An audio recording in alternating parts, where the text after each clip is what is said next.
And just seeing how the 76ers situation is playing out with them entering into a year where they're supposed to be contending for a championship, but Joel Embiid will be going through load management. A lot of the younger players are watching these guys. They're seeing how they move. And I say this because Victor Wembanyama had did an interview while stating that during his rookie season, he was actually disappointed in some of the stars that he looked up to of how serious they took their preparation in order to maintain their status in the league. You guys check it out. Some of them are really impressive and inspiring in the way they approach the game every night, but others that I used to like, now it's like I'm just not sure they deserve it. Like they don't seem like they put as much work in as I thought. It makes you wonder who is he talking about. Maybe when he was around his teenage years, guys like Kristaps Porzingis, Joel Embiid, Anthony Davis, Karl Anthony Towns, Rudy Gobert, Miles Turner.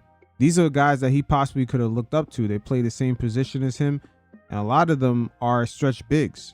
And he was asked to further elaborate if there was any active players that he still admired.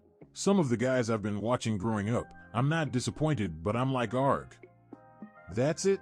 But some of them, like Kevin Durant, I've got to know Rudy Gobert even more with the national team. I know their work ethic, how they view the game, and it's really inspiring, and I want to do the same. Again, Wemby is different. Don't let that international flavor fool you. Most of the NBA audience has not been awakened to what kind of Mamba mentality that he really has. And we were reminded of that during the Olympics after the gold medal game, where he issued out a warning for the rest of the league that he's on his way. The Spurs staffers, they talk about the currency of experience, just the things that you can put in your bank. Do you think you gained that from this tournament? Nobody's going to take that from me. You know, it's I'm learning, and you know, it's I'm worried for the opponents in a couple of years. Yeah, NBA and FIBA. Everywhere. Damn, my man said everywhere. But again, Wemby issued out a warning shot over the summer, and now entering into his sophomore season, he's stating that, hey, guys he grew up watching, he does not respect the way that they approach the game. And just seeing the type of situation that's going on in Philadelphia, I don't blame him. I do not blame him. And this is going to be an issue that's going to permeate throughout the league as the salary cap increases. It's going to go up to about $220 million with this new TV money kicking in. Guys are going to become much more wealthier. Will they be as hungry as to remain competitive and carry on that torch of that Mamba mentality that Kobe had? It was easy for guys to have that rumble and tumble mentality that we always hear about from the 90s because money was scarce. That's the part they never talked about. Not everybody was getting a multi-million-dollar deal.